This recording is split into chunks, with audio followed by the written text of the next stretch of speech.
All right, welcome. This is Mully's Money Picks, Week 8 for DraftKings. This is where Jason Mully gives you those winning picks for the week. What's up, Mully? Hey, how we doing, Sam? Doing well.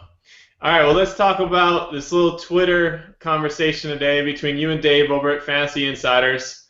I also chimed in a bit. He's a good guy. He knows what he's talking about, but I think you guys had a different definition on value.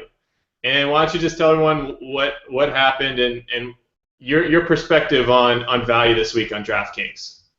Well, the comment that I had initially made was that I feel like there's a little bit tougher week to find value, and by definition, I'm talking about value as far as we define it when we use our DraftKings dumpster dives and look for cheap, inexpensive plays.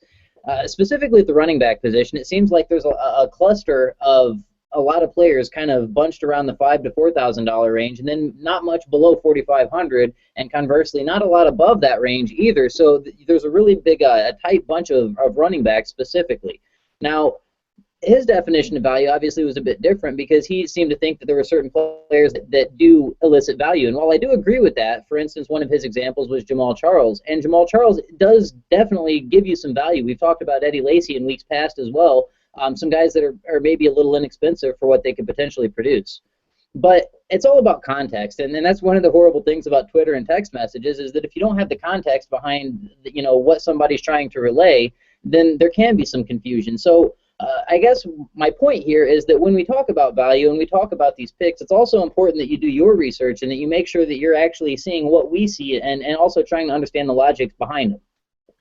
Yeah, that's a good explanation. And this week, salaries this week are very reminiscent of a couple weeks ago when you could fit a ton of stars into your lineups.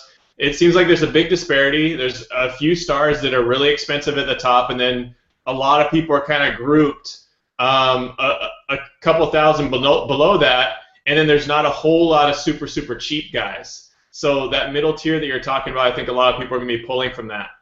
I want to take a second and continue this ongoing conversation about stacking in these tournaments and just look at what happened last week. For those that don't know, the guy that won, Ray of Hope, I've been told that he's the guy that Notre Dame article came out a few weeks ago. It was in New York Times how he was running algorithms and quit school or what have you, quit his job to run algorithms full-time on daily fantasy. And supposedly he's the guy that won it last week.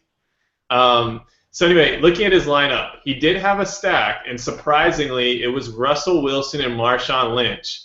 And it was Marshawn Lynch was his worst play of the day. But I was surprised to see a quarterback stacked with a running back in that game.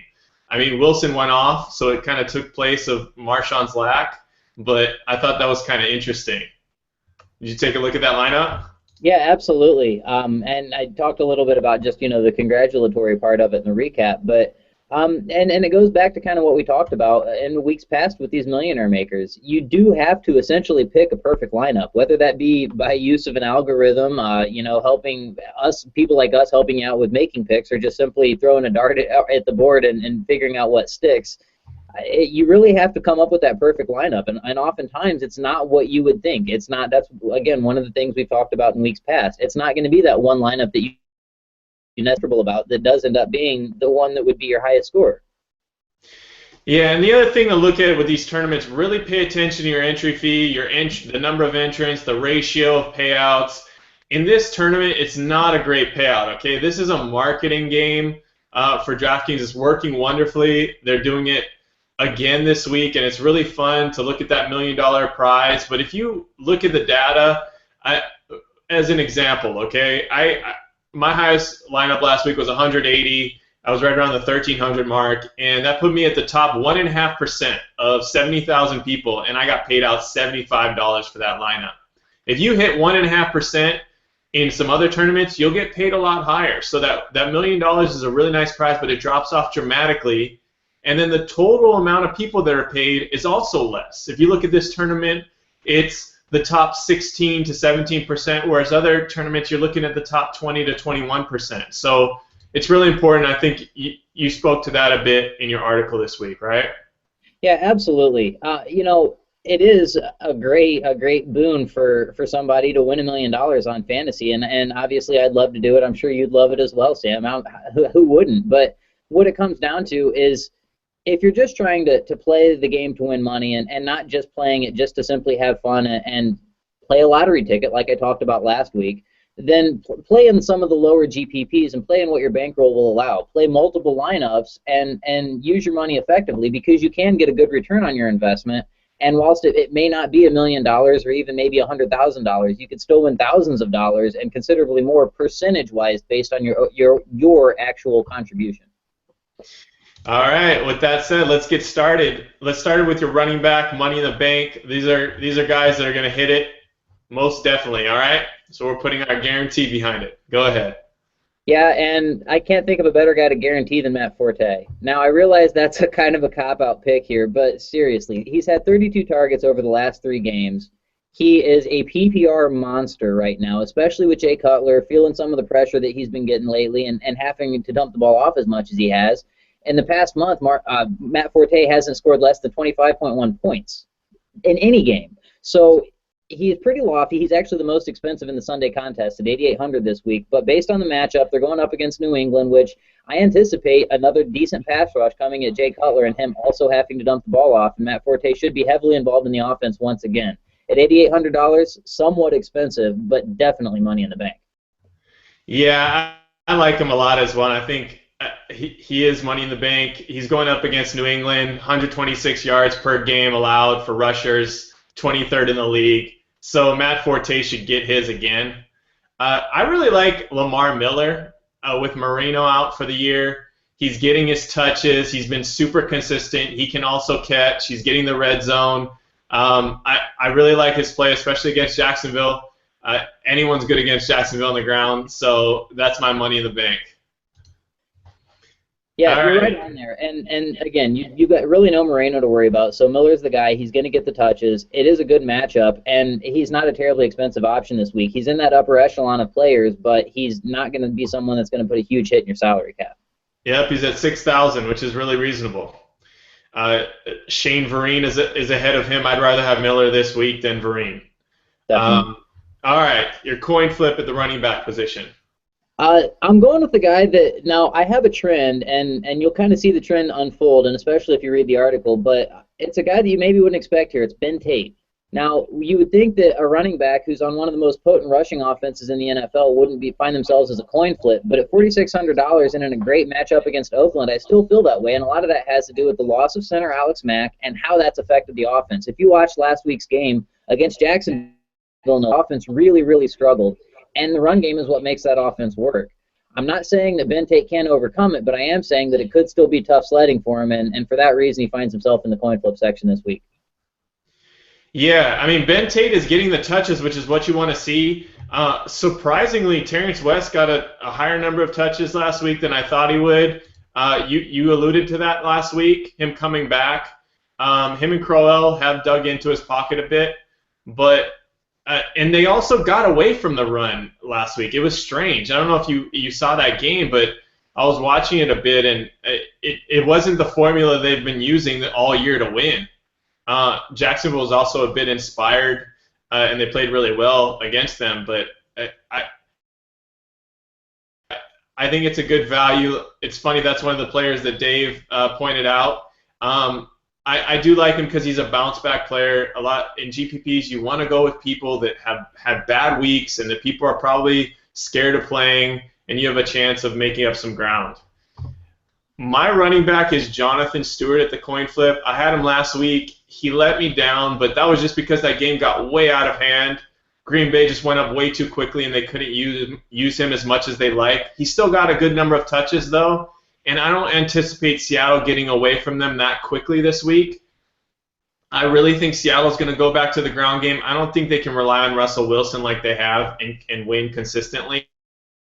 I think they're going to have to put some more on Marshawn Lynch, and I think that'll slow down the game a bit. Seattle's defense isn't close to what it used to be. They've lost some really key players. And so I think Stewart gets his touches and a super salary at $3,400. So I'm going to roll with him again. He didn't do well last week, so hopefully a lot of people aren't on him as well. Yeah, definitely agree. And like you said, didn't have a big week last week, but a lot of that was the game. And I don't see that. While I do see Seattle probably winning the game, I like you said, I think they're going to go back to the run, and I think they're going to go back to their formula that they know works, that they've gotten away from the last couple of weeks, which has resulted in losses.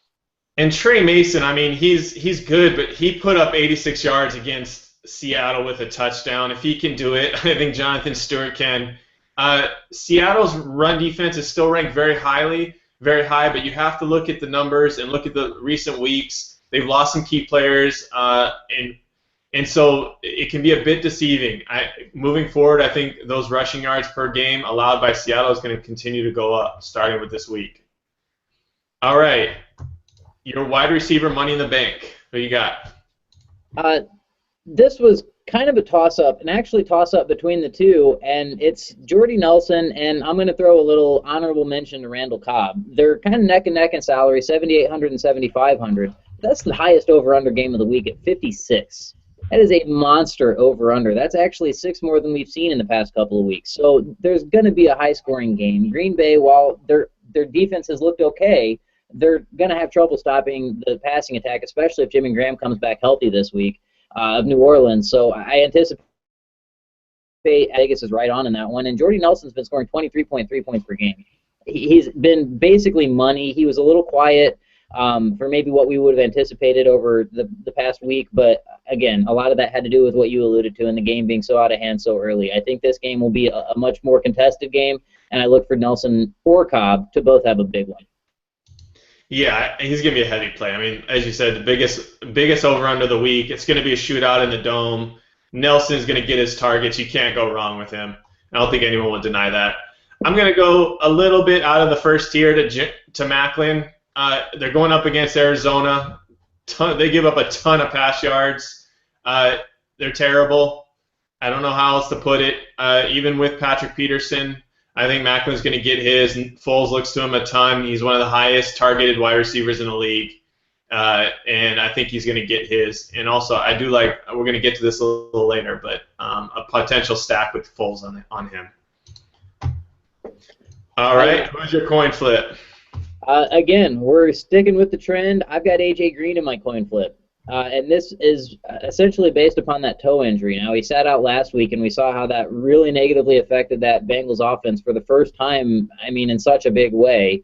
So they're going to love to have him back, and if he's back, Dalton is going to be thrilled and be willing and ready to use him. So Baltimore's been giving up the 8th most pads this year. I look for them to have a decent game so long as Green does come back, but that's the big if there. It's a turf toe injury, and that's one of those things that he could come back aggravated on the first drive and then go out. And for that reason, 5,900 is a steal if he is healthy this week, but that is a risk. Definitely a risk, and it's happened to him before. So it could work in your favor if he plays the game. He's going to be good. He's going to put up numbers. He also could be a decoy. I mean, what they did with Calvin Johnson could happen with him. But as you said, the price point is there. So my coin flip is Julian Edelman. I think he's going to be a big play this week. I'm also big on Gronkowski this week, so I think there's enough to go around. They're playing Chicago. I think it's going to be a high-scoring game. They don't have a clear running back. People are talking about Gray coming in. Vereen has been the man so far, but he catches a lot of passes, so they're in pass formations anyway. Edelman's still getting targets. He just hasn't done well the last couple weeks, and it's just because they're putting out more tight end sets, multiple tight end sets, and they're spreading the ball around a lot. But he's at 4,600. He's the number one wide receiver for Tom Brady against going up against the Bears. So I think he's a good chance to pull something off. Yeah, definitely agree with that. And that's, again, one of those things, just like A.J. Green. You're not going to find guys like this at the price point that they're at. Their values have shifted a lot here, and there's a lot of people clustered up. So that's why it's important that you try and pinpoint those guys that really stick out. All right, your quarterback money in the bank, and I think there's a lot this week. There are quite a few, and I went with the most obvious of them, and that sticks with the matchup and the high over-under. I think you're going on the other side of the ball, but I'll stick with Aaron Rodgers. Jordy Nelson, Randall Cobb, 18-1 touchdown-interception ratio on the year. I'm going to be relaxing with Aaron Rodgers in my lineup. Yeah, there's no doubt. I mean, you're paying for it, but there's definitely going to be some winning lineups with Aaron Rodgers in there. I am going with Drew Brees. He's $900 cheaper. He's at home in the dome. Same over-under for Brees.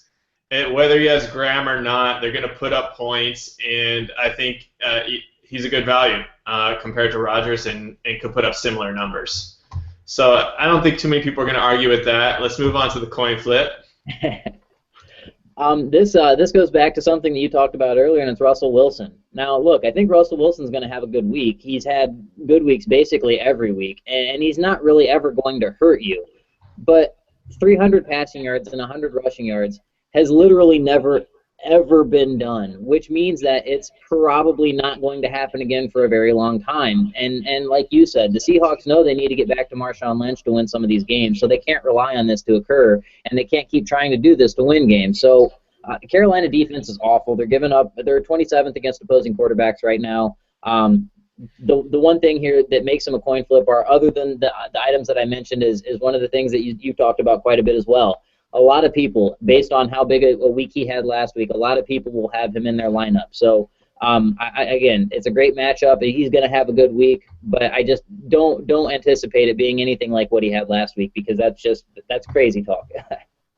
Yeah, that was a pretty insane game, and you just wonder how much the offensive line of Seattle, those issues that they're having with Okun, and how that's impacting Marshawn Lynch, and it's forcing Wilson out of the pocket, and he's having to run a ton. But I think they know that they can't sustain wins for the long term, relying on Wilson like that. I think they're gonna throw a lot, and they're gonna run a lot with Marshawn Lynch, and so I think that will cut down on Wilson's rush yards and his throwing yards. So my coin flip is Nick Foles. He's got a great matchup against the Cardinals. He's coming off a bye. He's been up and down. He hasn't been great. He's thrown a lot of interceptions, but he's a true coin flip. They've got a lot of weapons, so you don't know if McCoy's going to steal touchdowns or what, but they throw a lot out of the backfield, and I love the matchup. All right, your money in the bank of the tight end position goes to? This week, it's Rob Gronkowski. He is going up against Chicago. You've already talked about the matchup, and you've already talked about Julian Edelman and kind of how things you think are going to work. I agree with all of that. He's healthy for the first time. Over the past couple of weeks, we've seen him truly out there looking like the old Gronk, the Gronk that we knew and loved from a few years ago before all the injuries and when they were running 2 tight end sets, and he was running rampant.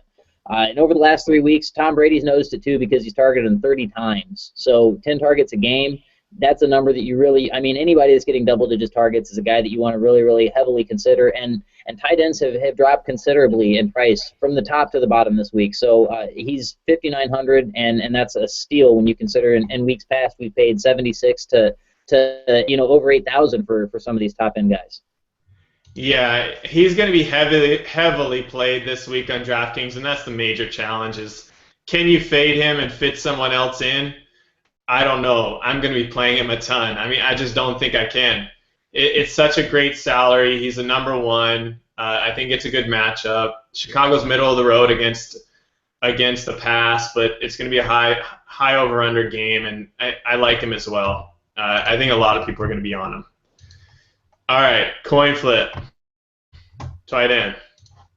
Well, keeping with my trend and keeping with stars that wouldn't ordinarily find themselves in this section, it's Jimmy Graham this week. It all comes down to the shoulder. They put him out there last week. He was targeted in the end zone and wasn't able to bring it in.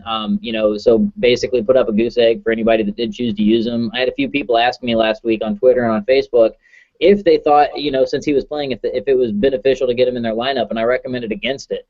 Now, he's a week removed from that. He hasn't practiced much this week, and he's been limited every day, so you really want to keep an eye on how that progresses, especially in the later stages of the week, and see what kind of designation he gets. A probable designation, I feel a little bit more confident about this, but with a questionable designation, he's definitely a coin flip for me. He could find himself as more of a decoy to open up some of those other guys.